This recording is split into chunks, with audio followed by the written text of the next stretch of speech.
할렐루야. 네, 오늘도 이렇게 이 오후에 하나님의 말씀을 의지하며 이 예배 가운데 오신 여러분들 또 우리 하나님께서 너무나도 기뻐하실 줄 믿습니다. 아멘. 네, 오늘 여러분과 이제 신앙생활의 가장 위험한 적이라는 이 제목으로 함께 또 사도행전 10장의 말씀을 나누려고 하는데요. 이 10장 말씀 참 여러 가지들이 있는데 좀 어려울 수 있습니다. 근데 여러분 쉽게 다 이해할 수 있을 거라고 생각되고, 제목이 좀 되게 거창한데 또 엄청 어려운 주제는 아니니까요. 함께 잘 따라올 수 있었으면 좋겠습니다. 2014년이죠. 2014년에 중앙일보에 기사가 하나가 났는데요. 오늘 이거를 하나 좀 여러분들이 보고 오늘 본문을 좀 이해하면 더 좋을 것 같아가지고 제가 사진을 하나 가져왔는데, 이제 퀴즈 같은 겁니다. 우리 오정림 권사님, 저 앞에 보이는 저 사람이요, 저 사람 어떤 사람인 것 같습니까? 네. 총을 들고 뭔가 위협하는, 뭔가 그런 테러리스트 같은, 네, 그런 사람인 것 같죠. 우리 김도우 장로님 좀 어떤 사람인 것 같습니까? 저 사람 여자같이 보인다. 예, 그렇게 맞습니다. 제가 그 답을 좀 공개해드리면 그 다음 페이지에 있습니다. 예, 여자분 맞고, 그 실제 처분의 직업은 우리 오정림 권사님이랑 같습니다. 예, 간호사예요. 예, 간호사라고 합니다.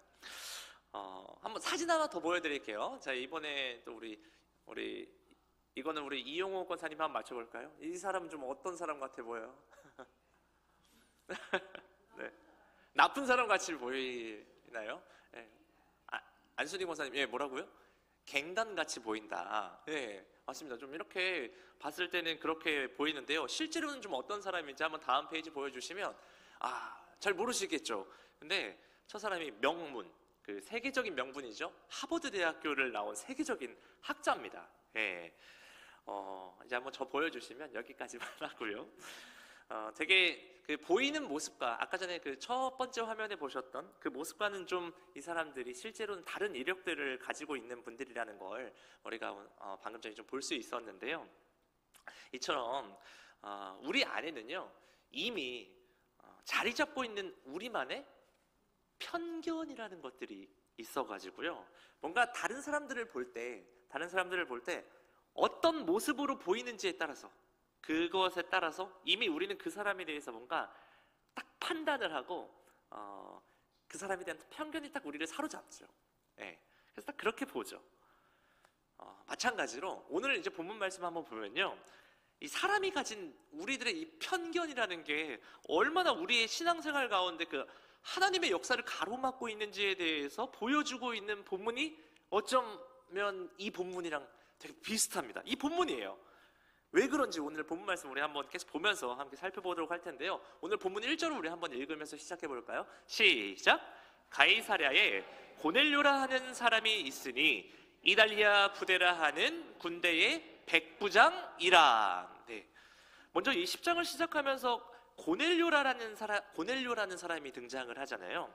근데 이 사람이 어디에 살고 있다고 그러죠? 네. 가이사랴라는 곳에 살고 있는 이달리아 북대 백부장이라고 소개되어져 있습니다. 그런데 이 당시가 어떤 시대였냐면 로마 시대거든요. 이 로마 시대 이 백부장이라는 장교의 계급은요, 사실 그렇게 높은 계급은 아닙니다. 예. 우리나라로 치면, 지금 군대로 치면 거의 중대장 정도? 우리 남자분들 좀 이해하실 수 있는데 중대장 정도에 해당하는 계급입니다. 그런데 중요한 것은요, 지금 아까 고넬료가 어느 지역에 있었다고 그랬죠? 네, 가이사랴라는 곳에 있다고 했어요. 거기에 지금 이 시대가 어떤 시대냐면 로마가 식민지로 많은 나라들을 통치하고 있는 그 시기고, 또 여기는 그 식민지로 통치하고 있던 지역이었었기 때문에 그 로마 본토에 있으면 이 백부장이 그렇게 높은 지위는 아니지만 이 식민지, 이 가이사랴라는 곳에서는요, 천부장 다음으로 있었던 게 백부장이었다고 합니다. 그러기에 그곳에서는 어쩌면 군대에서는 2인자예요. 예. 그런데 오늘 말씀 보면요, 이 고넬료가 일반적인 그 로마 장교들과는 조금 다른 모습이 등장하는데요, 그 장면이 오늘 2절에서 소개되어지는데 우리 2절도 한번 읽어볼까요? 시작! 그가 경건하여 온 집안과 더불어 하나님을 경외하며 백성을 많이 구제하고 하나님께 항상 기도하더니. 네, 여기 보면 이 고넬료라는 사람에 대한 특징이 세 가지가 나왔습니다. 첫 번째가 어떤 집안을 가지고 있죠? 경건하며 온 집안 식구들이 하나님을 경외했다라는 겁니다. 예. 여기서 좀 번외로 얘기하면 참 이게요, 우리 자녀들 중에 배우자 만날 때 배우자 기도 딱 좋습니다. 저런 이상형 가지면 좋겠는데 어쨌든 예. 이게 왜 근데 또 특별하냐면 이 고넬료가요, 로마 군대의 군인이면서 지휘관이었잖아요. 여러분, 우리 그 군 생활을 여러분 해보신 우리 예비역 우리 인생 선배님들 다 아시겠지만 어느 나라 간에 이 군대라는 조직은요 정말 폐쇄적인 집단이에요. 이 조직 자체가 되게 폐쇄적인 집단인데 지금 이제 생각을 해보면 군인들에게 육체적인 훈련뿐만 아니라 정말 이 많은 육체적인 그런 훈련 말고 또 많이 시키는 훈련이 있는데 뭔지 혹시 우리 유재윤 사님 아십니까? 어떤 훈련이죠? 맞습니다. 역시. 예. 이 육체적인 훈련 같이 하면서 이 정신훈련을 엄청나게 또 시키거든요. 제가 군생활 할 때 이제 이 정신교육을 어떤 저희 표현을 하냐면 대적관 교육이라고 많이 합니다. 대적관 교육이라고 하는데 이 교육 때요, 저희 그 대한민국의 주적은 북한이거든요. 그러니까 이 북한의 안 좋은 모습들을 막 다 보여줘요. 그래서 그냥 이놈들은 막 찢어 죽여도 모자랄 그런 원수, 우리의 원수로 막 교육을 시켰어요. 또 제가 또 군생활 할 때가 2011년도에 어떤 일이 있었냐면 2010년에 천안함 사건이 있었고 11월에 연평도 사건이 있었어요. 그래서요, 그때 저희 당시 이제 김관진 장관이라고 저희 국방부 장관에서 아주 그냥 북한에서 정말 싫어하는 장관이었거든요. 그 정도로 저희 정신교육이나 막 훈련을 엄청 시키고 막 밥 먹을 때부터 해가지고 그 영상을 계속 틀어놓습니다. 그 막 북한의 안 좋은 영상들 해가지고 그거 영상 보면 진짜 쟤네들 가만 놔두면 안 될 것 같은 그런 이렇게 생각이 들거든요. 어쨌든 저희 현대 군대도 이러는데 당시에 지금으로부터 거의 2000년 전의 시대는 얼마나 이게 더 심했겠어요. 거기에 이제 그 로마는요, 그 로마 황제가 신과 같은 존재였습니다. 그러니까 이 군인들은요, 그 당시 또 군인들 전쟁을 또 치르고 있으니까 더 심하겠죠. 로마 황제를 숭배하고 충성과 마음을 다 바쳐야 하는 것이 그들의 의무이자 신앙이었을 텐데, 오늘 이 고넬료를 보면요, 자기가 다스리고 있는, 어떻게 보면 자기가 다스리고 지금 통치하고 있는 그 식민지 나라의 종교잖아요. 그 식민지 나라의 식민지 그 사람들이 섬기는 그 신을 섬기고 있는 상황인 거예요. 근데 더 놀라운 건 뭐냐면 이 고넬료가 자기만 믿고 끝난 게 아니라 아까 전에 우리 보셨지만 어떻게 믿고 있었다고 그랬어요? 온 집안 식구들이 하나님을, 그냥 온 집안 식구들이 믿었더라도 아니고 하나님을 경외하며 믿고 있었다라는 거예요. 이게 첫 번째, 어떻게 보면 이 고넬료의 특징입니다. 두 번째 특징이 뭐냐고 한번 보면요, 그가 아까 전에 뭐를 많이 했다 그래요? 백성들을 많이 구제했다라는 겁니다. 그러니까 식민 지배를 받고 있는 이 유대인들 있잖아요. 그 유대인들 중에 얼마나 가난하고 힘든 사람들 얼마나 많았겠습니까? 밥 한 끼 먹기도 어려운 그 사람들을요, 그 사람이 돕고 구제했다라는 겁니다. 그냥 구제한 게 아니라 여기서 뭐라고 했었습니까? 힘썼대요. 아주 아름다운 모습인데 참 특이한 장면이기도 하죠. 거기 세 번째 보면요, 고넬료는 항상 뭐 했다고 나오죠? 하나님께 기도했다라고 해요. 이것도 되게 특별한 부분인 것 같은데요. 아마 당시 믿음이 있는 유대인들조차도요, 항상 하나님께 기도하는 사람들 많지 않았을 겁니다. 우리 요즘 시대에 우리 성도님들 기도 많이 하십니까? 우리도 그런데 그때 당시에는 얼마나 더 그랬겠습니까? 왜 그러냐면 그때 당시에는 더 그래요. 자기가 그 하나님 앞에 기도한다라는 거 들키면요, 나뿐만 아니라 내 모든 가족들이 다 죽을 수 있어요. 그런데 이 이방인이면서 하물며 이 로마의 군인 지휘관이 매일 하루도 빠지지 않고 항상 하나님께 열심히 기도했다라는 거, 이거 정말 놀라운 일이죠. 그런데 이 사람이요, 여기서 끝난 게 아니에요. 이 특별함이 여기서 끝나는 게 아니라 또 어떤 일이 있는지 한번 우리 봐볼까요? 우리 본문 3절에서 5절까지인데요. 우리 한번 읽어볼까요? 시작! 하루는 제9시쯤 되어 환상 중에 밝히 봄에 하나님의 사자가 들어와 이르되 고넬료야 하니, 고넬료가 주목하여 보고 두려워 이르되 주여 무슨 일이니까? 천사가 이르되 너의 기도와 구제가 하나님 앞에 상달되어 기억하신 바가 되었으니 내가 지금 사람들을 요바에 보내어 베드로라 하는 시몬을 청하라. 아멘. 오늘 아까 저기 3절에 보시면은 9시죠. 우리 첫 때 당시에 9시면 우리나라 시간이랑 겹치면 몇 시간을 더하라 그랬죠? 네, 6시간을 더하시면 됩니다. 9시니까 몇 시인 거죠? 3시입니다. 오후 3시예요. 저희 지금 이 시간대랑 비슷하죠? 오후 3시 시간에 해 창창 뜨고 있잖아요. 이 대낮에 환상을 보게 된 겁니다. 천사가 등장을 하고요. 그에게 그 천사가 음성을 들려줍니다. 뭐라고 했죠? 4절 하반절에 보시면 너의 기도와 구제가 하나님 앞에 상달되어 기억하신 바가 되었느니라. 그러니까 그동안 고넬료가 얼마나 열심히 기도하고 얼마나 진심으로 구제했는지를 우리 하나님께서 기억하시고요, 우리 하나님께서 보셨고요, 하나님께서 들으셨고 기억하셔서 오늘 성경에서 뭐라고 표현합니까? 상달되었다고 말씀하고 있습니다. 그러니까 이 하나님도요, 이 고넬료의 기도와 구제를, 이 사람의 진심을 인정해 주신 거죠. 네.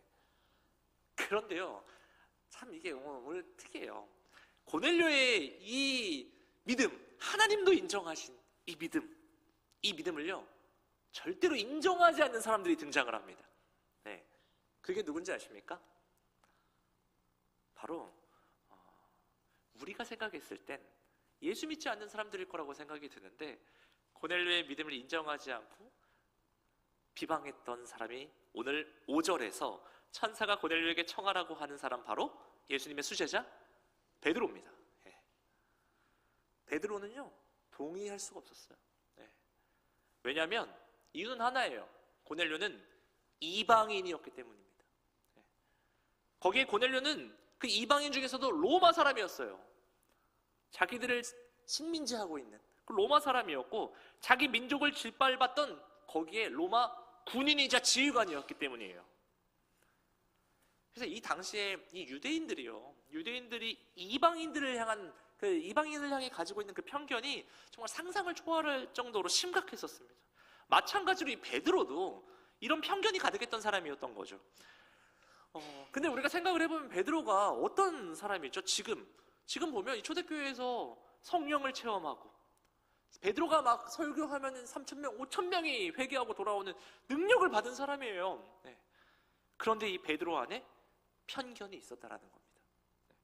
아무리 성령을 받고 예수님과 3년을 같이 생활하며 지금 어떻게 보면 예루살렘 교회의 지도자가 된 베드로라 할지라도 그 베드로 안에 편견이 있으니까요, 하나님의 역사를 방해합니다. 이런 걸 통해서 우리가 좀 배울 수 있는 것 같아요. 우리 안에요 편견이 있으면요 어떻게 되는지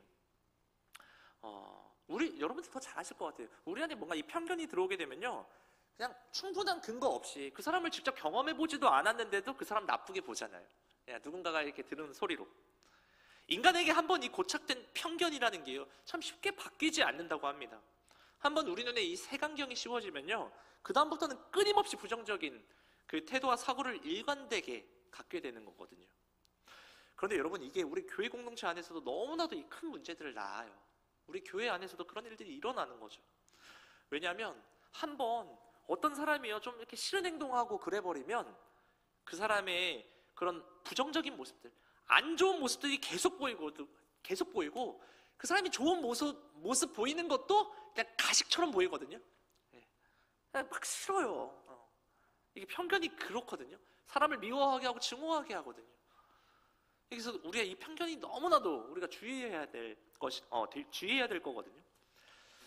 그런데 이 편견이 어떻게 생기게 되냐면 누군가의 부정적인 말로 시작됩니다. 그놈의 말이 한 사람의 인생과 그 가정의 인생을 망칠 수 있는 무서운 일이에요.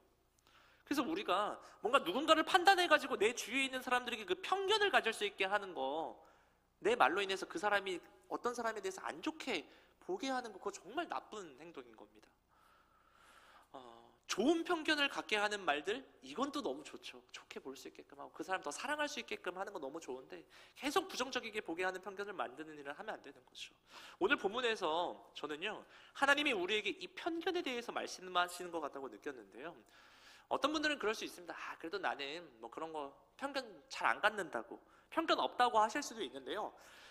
그런데 오늘 본문에서도 여러분 보셨지만 이 편견이라는 게 아무리 믿음이 좋은 사람일지라도, 그리고 성령을 체험한 사람이라 할지라도 이게 피해갈 수 없는, 우리가 다 닥칠 수밖에 없는 일인 것 같아요. 그래서 우리 모두에겐 다 편견이 있을 수밖에 없는 거거든요. 예루살렘 교회의 리더였던 베드로에게도 편견이 있었습니다. 우리 교회를 아무리 오래 다니고 신앙의 연륜이 아무리 깊고 믿음이 좋아 보여도 우리 각자에게 편견이 있다는 걸 인정하셔야 됩니다.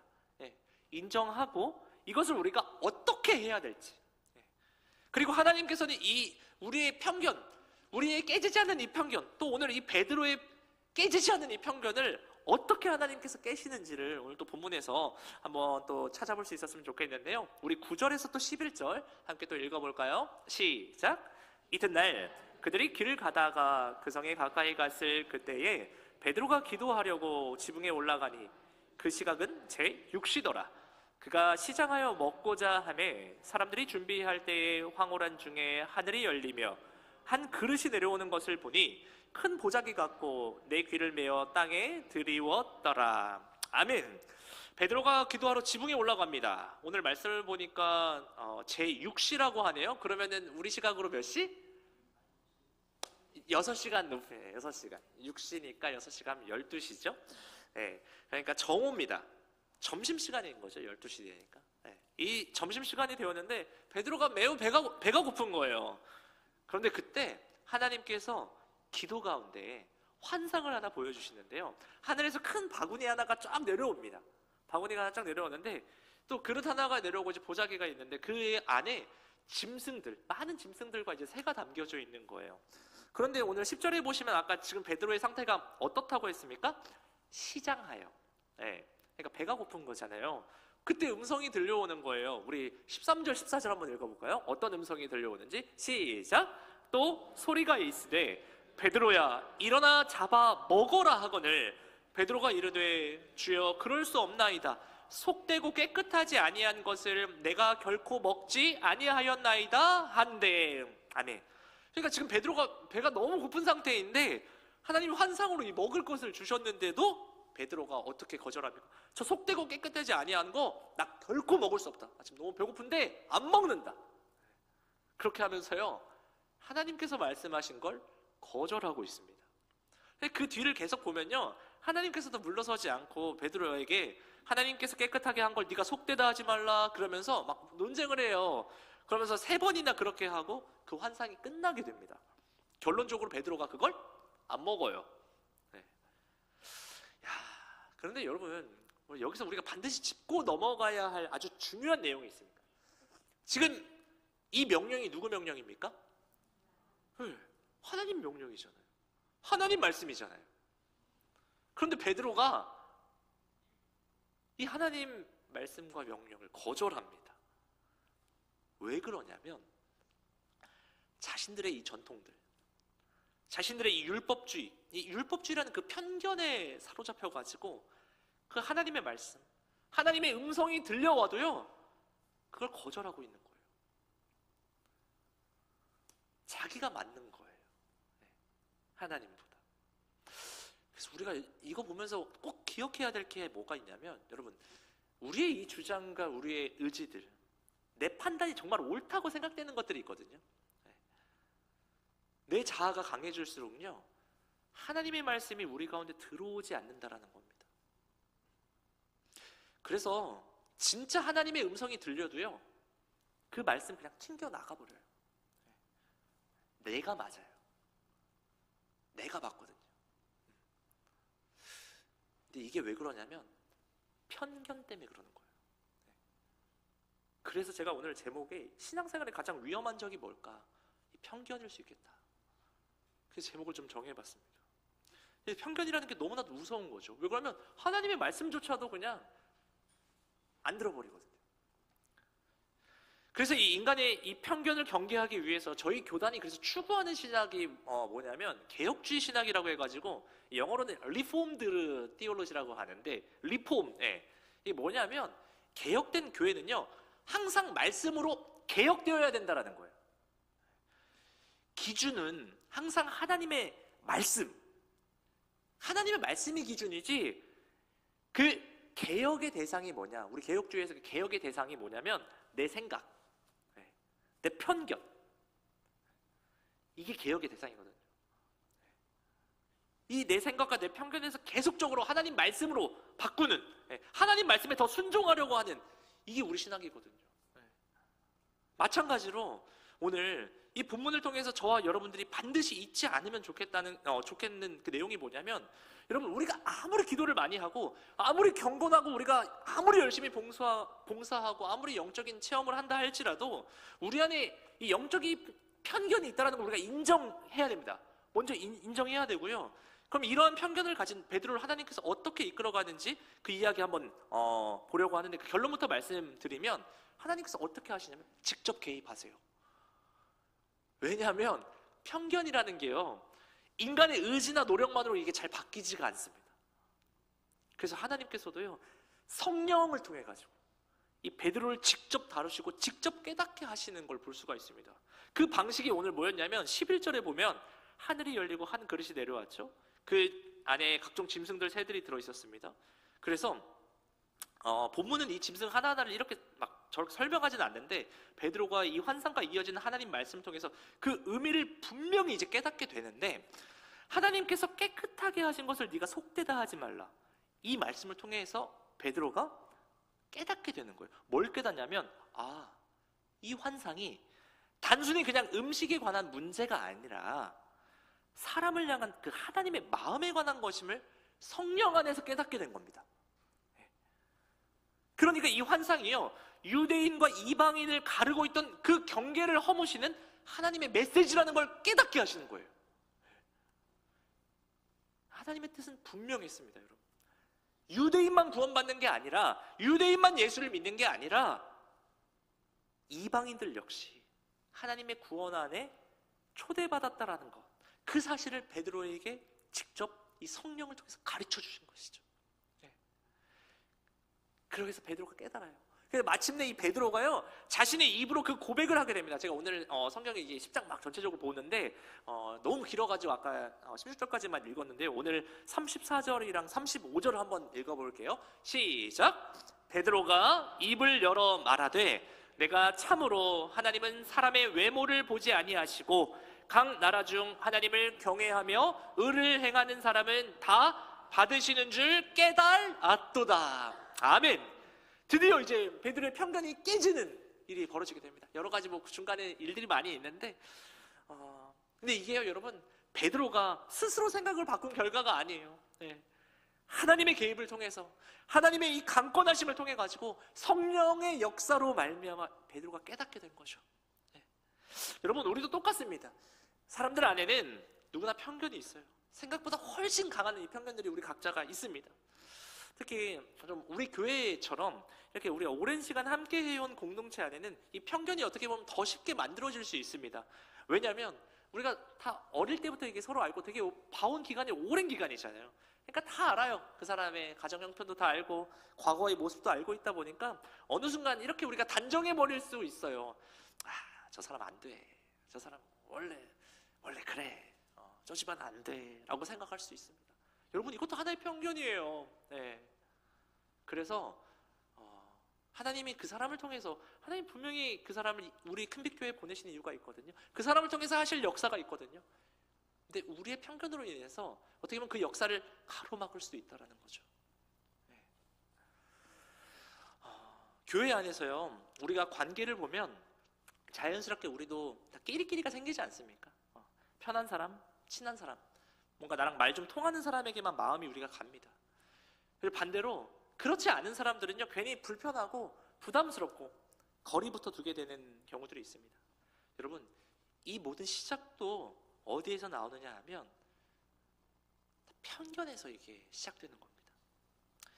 그래서 이 편견이라는 게 참 이 하나님의 역사들을 막는 가장 치명적인 장애물 중에 하나인 것 같습니다.